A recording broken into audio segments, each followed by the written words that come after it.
Having a voiceover dream is a good start. Having a voiceover goal, even better. But taking strategic, consistent action over time is really the secret to success. And my guest today has done just that. She had a dream, turned it into a goal, took the necessary steps to see it come to pass, and now her client list includes Disney, Lucasfilm, Comcast, NBC Universal, and Google. Welcome to the show, Sarah Kramer. Thank you. Thanks for having me. Did you ever think when we first started talking, which I had to go back through my notes and find out, it was like 2015, 2016, something like that. Yeah. Did you ever think that you would actually be on a podcast telling the story of how you finally successfully achieved the things that you were dreaming about all those years ago? No. It's pretty fun to have it like go full circle. It is very cool. It is very cool.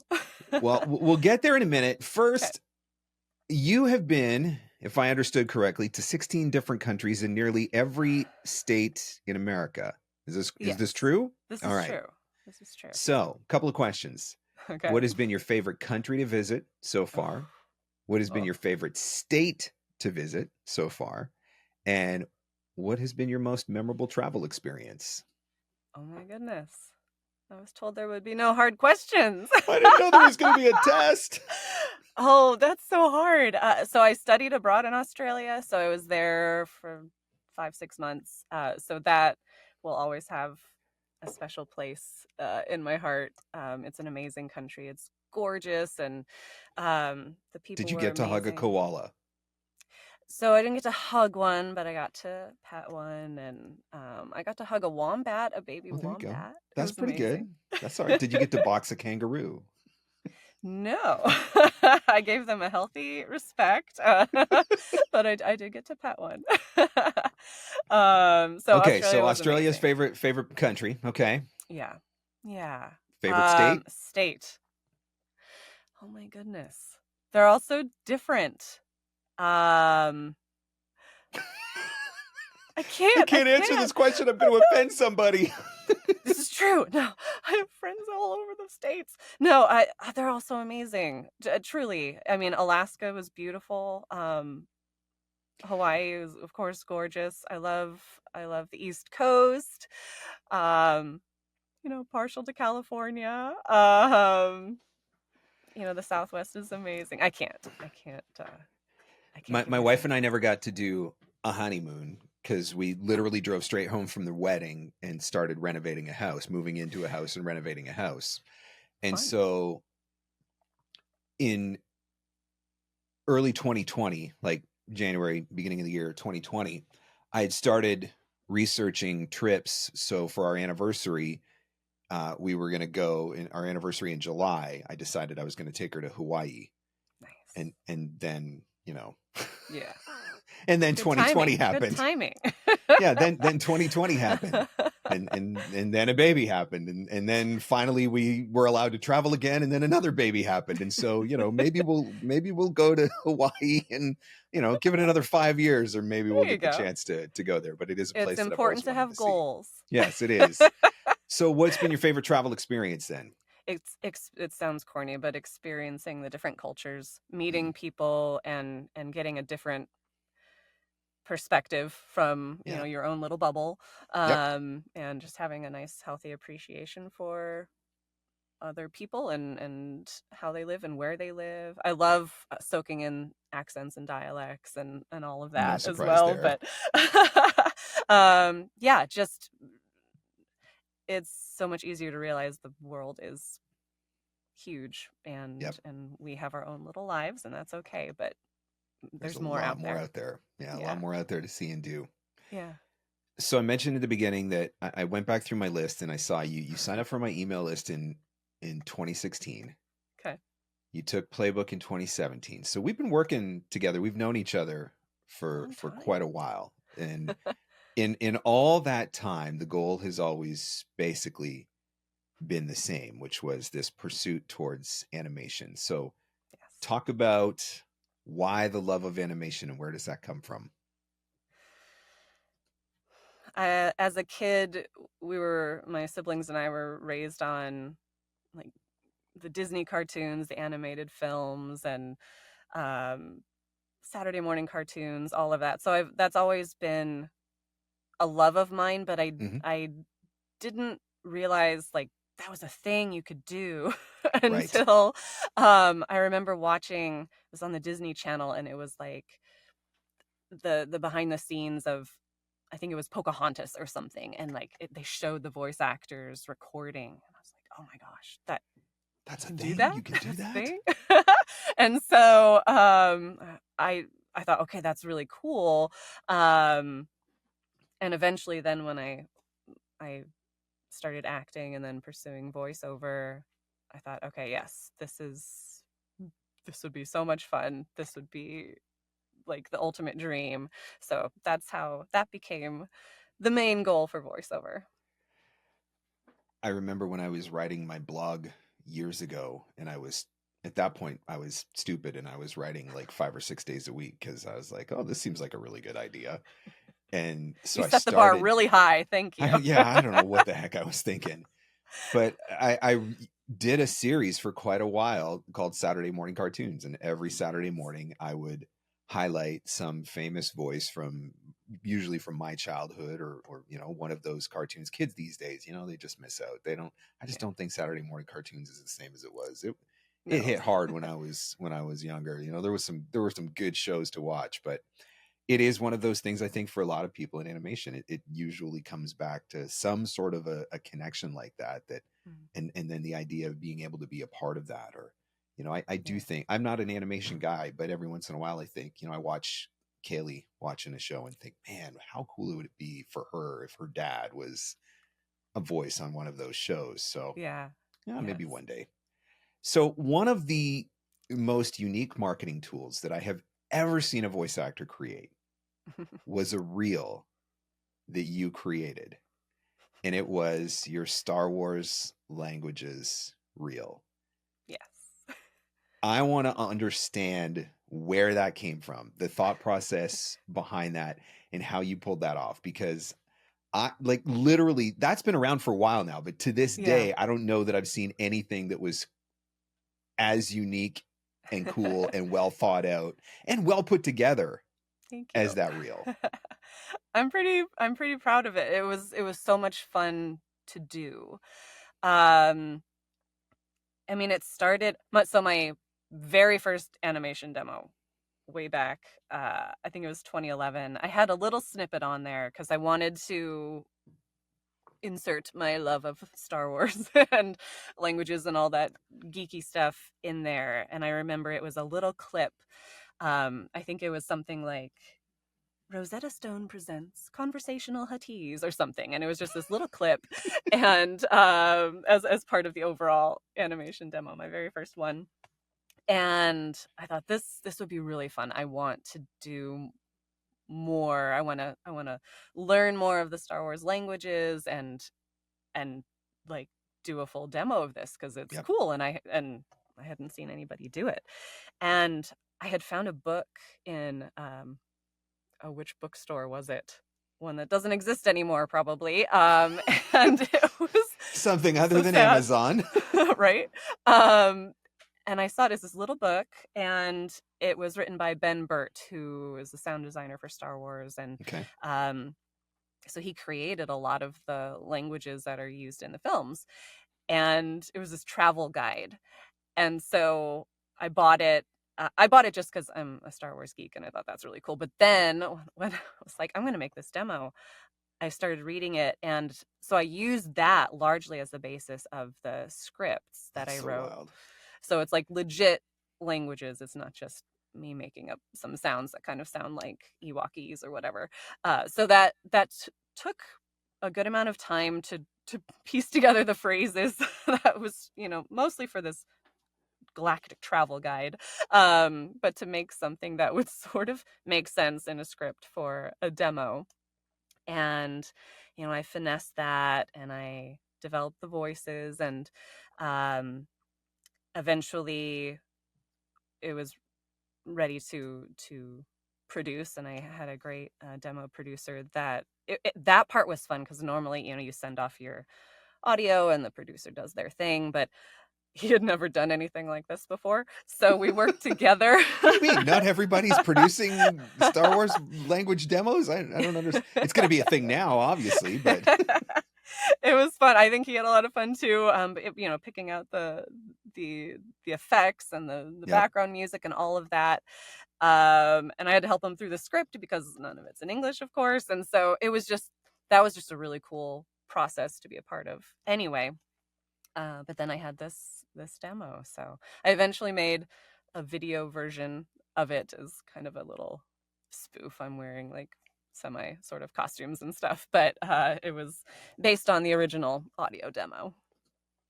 I love it. It was such a fun idea. And I mean, thank you. Talk about brand awareness or, like goal awareness to see a book like that. First of all, what are the chances that you come across a book like that? Like, who even knew that existed? But then to think, man, I could totally turn this into a demo and use this as a marketing tool towards one of my dream clients is absolutely amazing. But I know your love of Star Wars runs quite deep, very, very deep. Is it true that you have over 600 action figures in your collection? Yes. Do you have like a separate warehouse or mom and dad's basement? Like what? Like honestly, that's no basements in California. What? I have a storage unit. Shipping container. No, it's a lot. So most of mine are out of the package. I know for some people that's sacrilegious. It's almost blasphemous. Yeah. Some of them are still in the package, but most of them are not. I mean, as a kid, I played with them. I displayed them and all that. So yeah, so they're very strategically condensed into as few containers as possible. But yes. So very, very deep love of Star Wars. Star Wars language demo. Now, I don't want to give away the ending in the beginning. Nobody likes spoilers. But you did ultimately achieve the dream of working on an animated Star Wars series. Yeah. And so I do obviously want to get into that. That's a big part of why I wanted to have you on to talk about that part of the story. But before we get to that, turn back the clock a little. Okay. Talk about where your voiceover journey started and how. Goodness. It's a long time ago, Mark. I don't remember. It was not a direct route, that's for sure. So my acting journey began in theater. And, I started in high school, fell in love with it, and continued it in college. But I initially went to college to become a teacher, which ultimately I did. But I double majored. So I had an education degree and also a theater communications degree because I kept taking theater classes and other television and radio broadcasting, just all of the theater communications, any classes I could take. Right. And it was my senior year for the theater communications degree. I had to do a senior independent project. And for some reason, and I think it was at the time because I was doing some student teaching things, there was a lot of reading out loud to kids and doing the whole story thing. And I thought back to all the audiobooks that I used to listen to as a kid. Oh, that would be cool. Oh, wait, somebody must record those. And so I think that was kind of the jump. So for the senior project, I had to figure out what I was going to do. I said, I'm going to make a voiceover demo. I had no idea what I was doing. I just knew I liked audiobooks and I was reading to kids. So, okay, piece of cake. 1 + 1 = 2. So I went to school in Chicago and I remember searching out voice actors in Chicago, and it was not as easy as it probably is now to find voice actors in Chicago. They didn't list themselves in the yellow pages? Not so much. I don't even remember how I got a hold of this one voice actor, but she was willing to meet with me, and she gave me her demo, her CD, and it, had all of her tracks and everything. And so I took that and I used that as my guide and wrote myself scripts. There were, a few commercial and a few character and, a few narration. And I hired one of the AV guys at the school to record it for me. And I put together this demo. Um, I shudder to think what it would sound like now, but it Oh was, my I mean, gosh. it was a good learning process for someone who, knew nothing about the voiceover industry.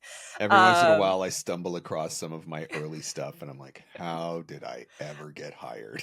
yes, we'll just keep those hidden. But it was the start, and so it interested me. I thought, okay, this is kind of cool.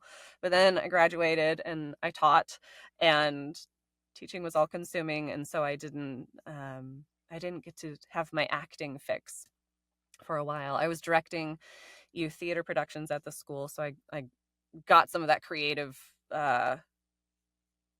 those creative outlets, but Yep. I wasn't acting myself. So a few years in, I was like, I'm either going to study film or voiceover.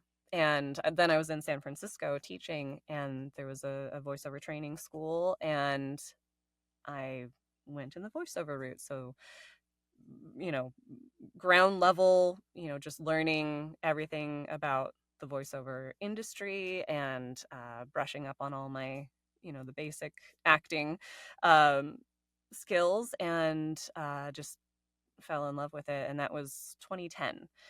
Okay. So that's how it began. How many times did you want to give up? That's so never, um and yet a lot. Like I Yes. know this That is actually what makes I love perfect to. sense to me. Yeah, That, thank like, you. never, yes, never, but a lot. Like, when you say it, I totally feel that. Yeah.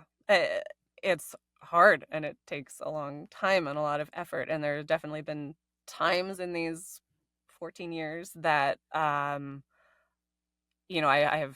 ebbed and flowed in my, my effort and my dedication. But people say, if you want to be an actor, if you can think of anything else you would possibly rather do that. I never come up with anything else. Like I love it. I have to do it. But yes, there are times when it's very hard, and you just have to keep slugging through. But I think it's yeah. important that people hear that, because we're going to get to the payoff, and everybody's going Mhm. to focus on the payoff. But there's a reason why I think the story needs to be told the way that it's told. And 14 years is actually one of the key characters in this story. Like, a lot of people want it now. They Yeah. want it tomorrow. Like, they want it instantly. And I'm not going to say that that's not possible. Right. Lightning can strike, of Mhm. course. But the reality for most is that the journey is going to feel a lot like your journey. It's going to be 14 years. It's going to ebb and flow. You're never really going to want to quit, but there's going to be a lot of days when you think about giving up or wondering whether or not you're ever going to get to where you Yeah. want to go. And I think that that's Yeah. really important. So, obviously, on the animation side, everybody dreams about Pixar, Disney, DreamWorks, like whatever, Nickelodeon, name it. Yeah. Generally speaking, that does not happen just by good fortune. You don't just, run into somebody at a parking lot, or, what's the, like, the cliche story, like, oh, I was working as a waiter and I happened to serve the head of Pixar happened to be at my table, or Right. I whatever. used a funny voice and Yeah, they like, hired it me. Yeah. usually doesn't work that way. No. So I would love to hear about some of the key decisions that you've made along the way that you feel like, with the benefit of hindsight now, you can look back and say, I did this, I did this, I did this, and these are some of the smartest decisions that I made. Is it Oh gosh. a particular coach, a particular workshop, a particular group? Is there, like, are there things like that you felt like, that moved the needle more than something else? I mean, training is so essential. Constant training. Um, so I've been blessed with some amazing mentors, but working one-on-one and in workshops and then in long-term classes. Mhm. And that is huge, because that obviously you're developing skills and strengthening skills, but also just developing relationships with people that you trust to give you good feedback. Yep. Yep. and to be encouraging, but also to help you um be realistic about things. And so, yes, training has been huge. And those mentors also will hopefully tell you when it's time. I think for a lot of people, and I was definitely there at one point, it's safe when you're in your training zone and you're taking classes and classes and classes, and that feels good and safe. But then there's also the point where you need to step out and take a leap, and that I think that happens, repeatedly, so it's not just a one-time thing. I But have literally had people that I've worked with in the past that I've told, like, you are not allowed to book one more coaching session or one more workshop until you do this, this, and this. And if I find out that you booked one more coaching session or workshop, I am coming for you. It's a failure to launch scenario, right? You're yeah, so accurate that you feel safe in that space, and there's one more thing to learn, or one more class and I think I'll be there, or just a couple more and I get my confidence up or whatever. But no, there comes a right. point where you gotta trust that you know what you know, and you got to be willing to put yourself out there. But also, to your point, it doesn't ever truly end. No. There's seasons of it, right? It's just you Yes. can't just stay in that perpetual state of preparation. At some point, you've got to put yourself out there. Now, I want to clarify Mhm. something too for people. You are not, or have not, pursued all of this from LA. I am not in LA. I have definitely gone down there often to train and network and all of that, more so pre-pandemic. Yep. But uh, no, I do not live in LA, and it probably would be easier if I was down there. But Maybe easier, but also I think the important thing here is that it's not impossible. it's not impossible. It's not impossible if you get connected to the right people in the right way. So, Yeah, yeah, who are your who are your influential coaches? Or, and I don't want you to feel like you're going to leave somebody out or whatever, but I'm guessing there are some coaches that you've worked with, or maybe there's a particular organization that you've done some workouts or group classes, or whatever it is. Like, what are yeah. what are some of those things that you're like, oh my gosh, these have been game changers for me. I'm gonna be afraid I'll leave somebody out, but so I'm in the San Francisco Bay Area. Okay. So that's where I started training, and I have to shout out to Elaine Clark, because she um, was the founder and head of Voice One at the time when I Mhm. was training. And so uh, through all these years, she's been amazing and gave such an amazing foundation. Um, and through her and her classes, I met people like Ned Lott, who's been an incredible mentor, Bob Bergen, an incredible mentor. I've taken privates with them and workshops. Any chance I can get to work with those individuals, they're amazing, and I'm so grateful to them.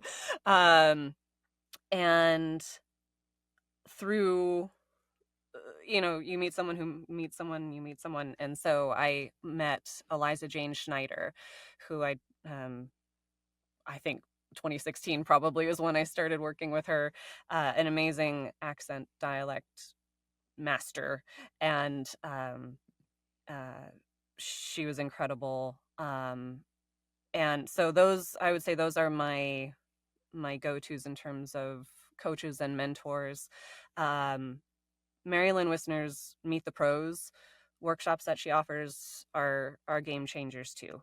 And that's kind of how where the story is going to lead. But she offers so many opportunities to work with industry pros and network and read for people. And I was doing that, pre-COVID. I would fly down to Studio City and take the workshop, fly back that night. Yep. I did that regularly. And now it's all on Zoom, so that's really convenient.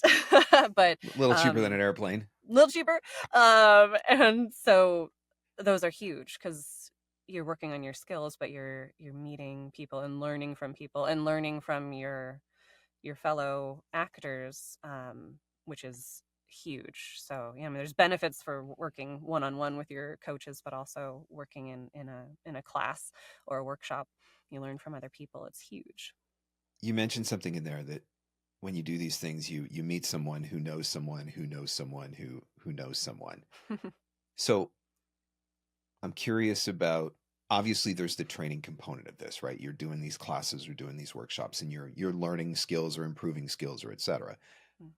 How much of building out your network has made a difference? Like being in the right sessions or connecting with the right people or getting in front of the right people enough times and they remember you or they think of you or they name drop you or whatever. Is there an element of that too, that it's not just the training side, but it's also the networking side? I believe there is, and I also don't believe I have taken full advantage of that. That's definitely an area that I need to work on, the networking aspect.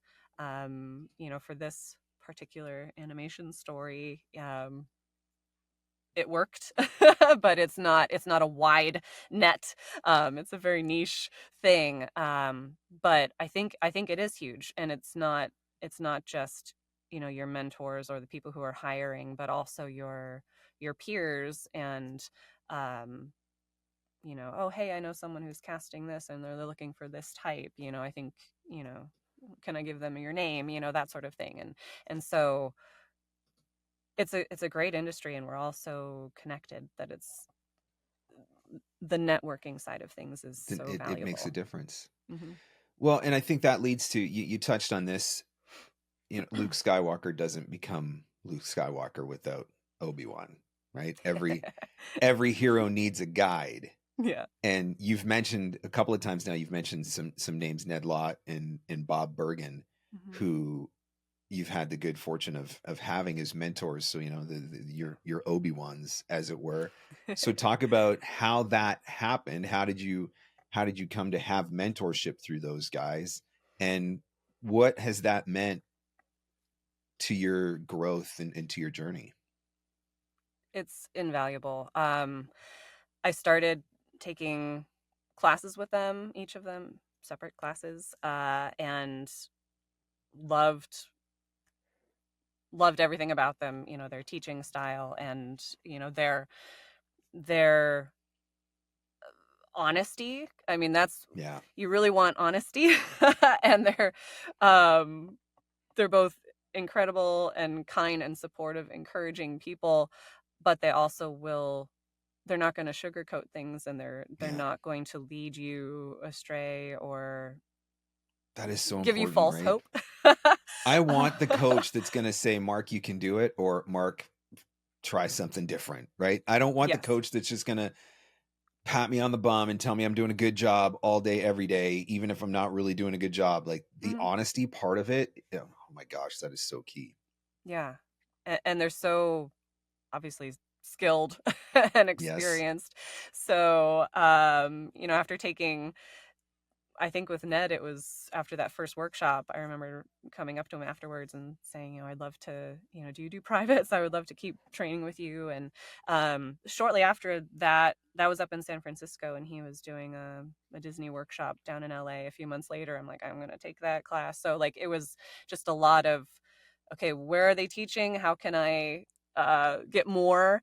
And okay, I'll get on for Bob's your how many year long waiting list to do privates and everything. But anytime he was in town for a workshop, I took it. So it was just over the many, many years now, because I think it was probably 2011 when I took both of their classes for the first time. So it's been, you know, many years now of working with them, and not like every month. That would be lovely, but you know, I can go to them if, oh my gosh, I have this audition, or Hmm.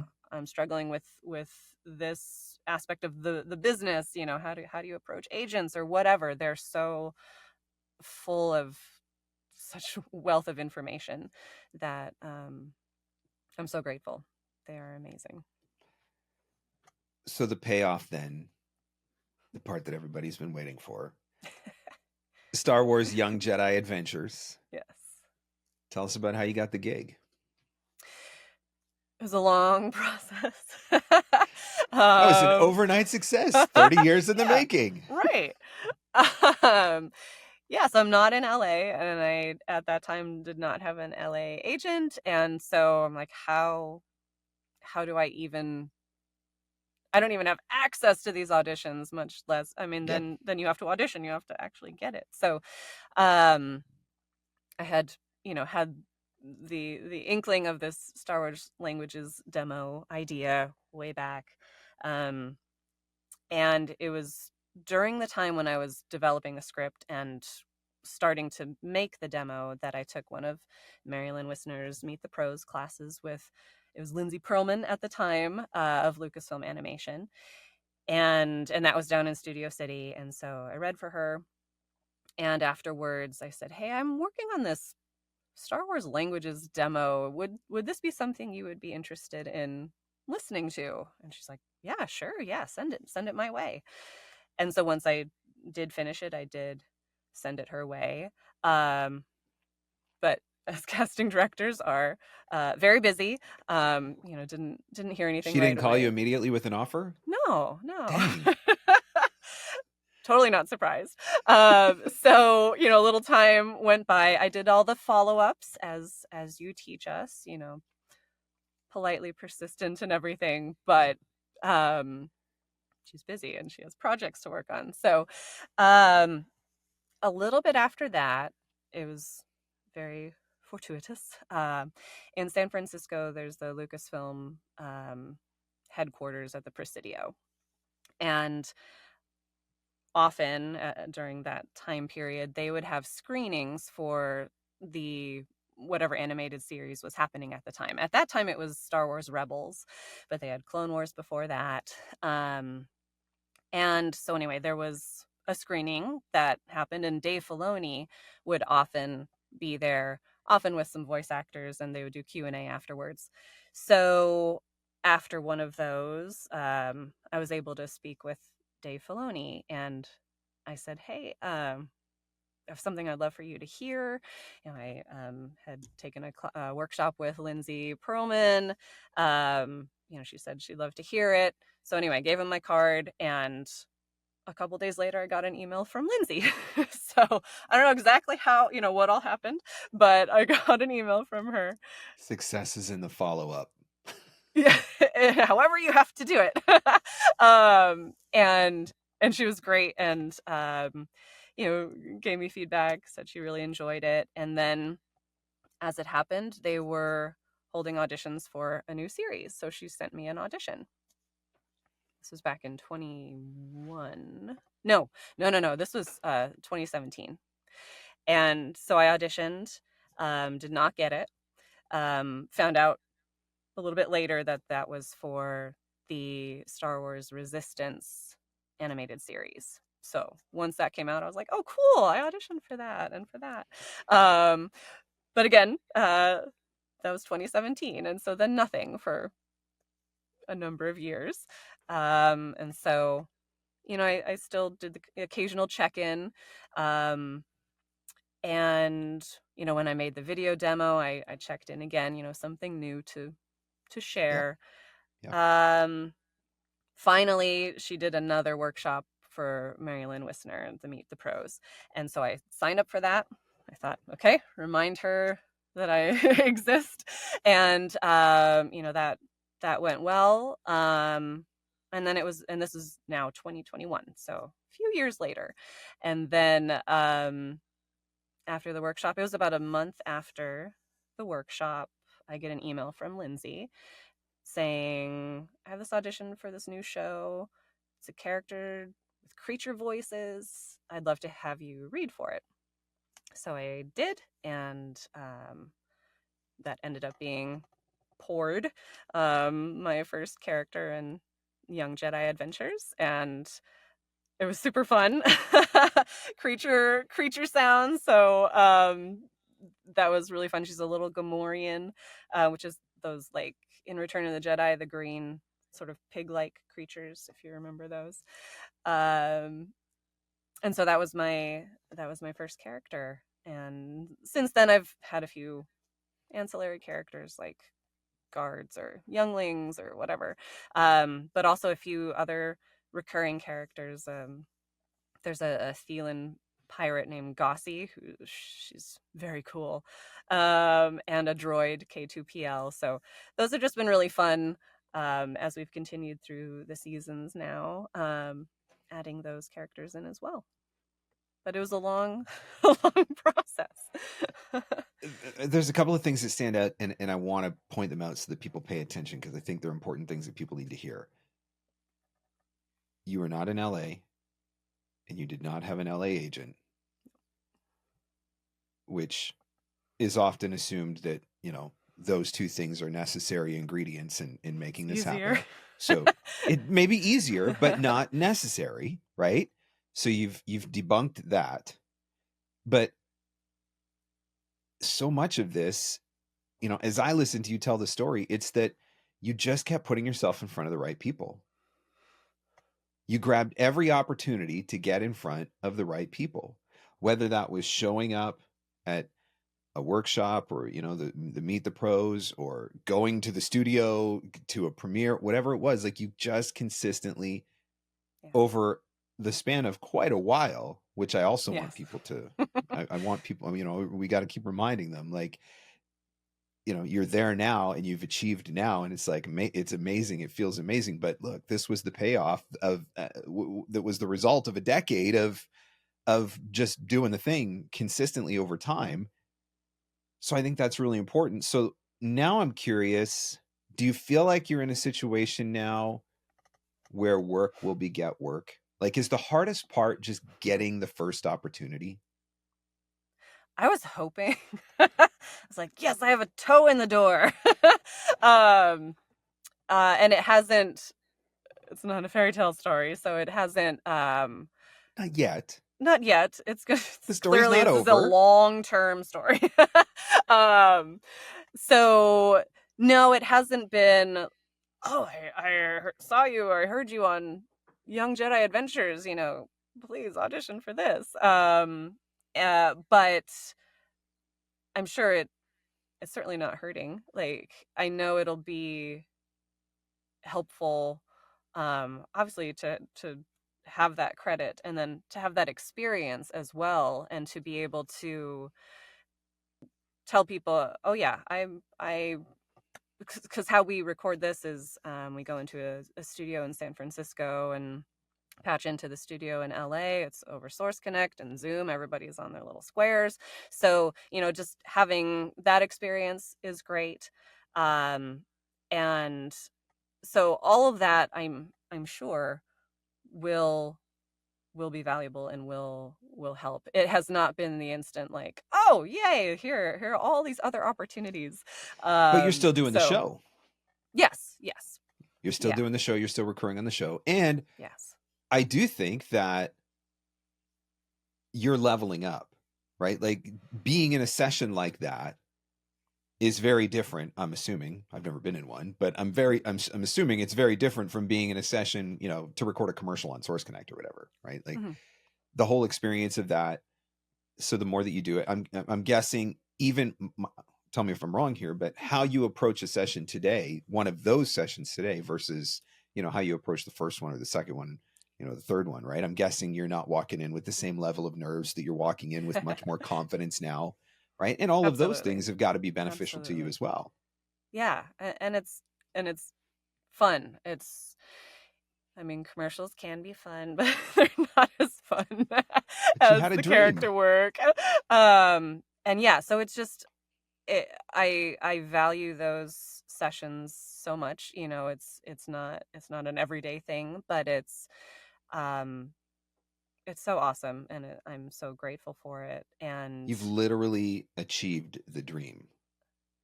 So Like, yeah, so I've now been I'm leveling listening up to my you. dreams too, like And that's next it, right? step, That's but the next step. But I mean, I've been listening to you talk about this dream for like a decade. And you did it. And you did it despite not being in LA, not having the LA agent, not having the same level of access that somebody else might have access to. Like, you did it despite all of that. And this is proof that when when you see yourself as the VOpreneur, you go out there, you put yourself in the right places, you put yourself in the right circumstances, you meet the right people, and you do it with patience and persistence and consistency over time. yes. Look what you did now. I see you on IMDb. That's kind of fun. Well, I always go back and forth because I'm like, okay, I did it, but I haven't done anything else since then or whatever, but I have to remind But the myself, story's not over yet. the story's not over yet, and I'm thankful to you and all of your training. It's okay, find that niche and, do the thing, and, there's not just one way to do things, and that I I'm I am proud of myself for figuring out this completely like As you not should be. traditional way to achieve something like this. And there's I'm there are many more things I want to accomplish, but it I'm thankful for how this all unfolded and where I am currently. You are going to have a so much easier time getting somebody at Lucasfilm to listen to you now for the next show or the next opportunity. So, talk to the voice actor who has the dream that they're trying to achieve. And it could be animation, it could be AAA video game, it could be, Hmm. I don't know, a Super Bowl ad, whatever it is. But Yeah.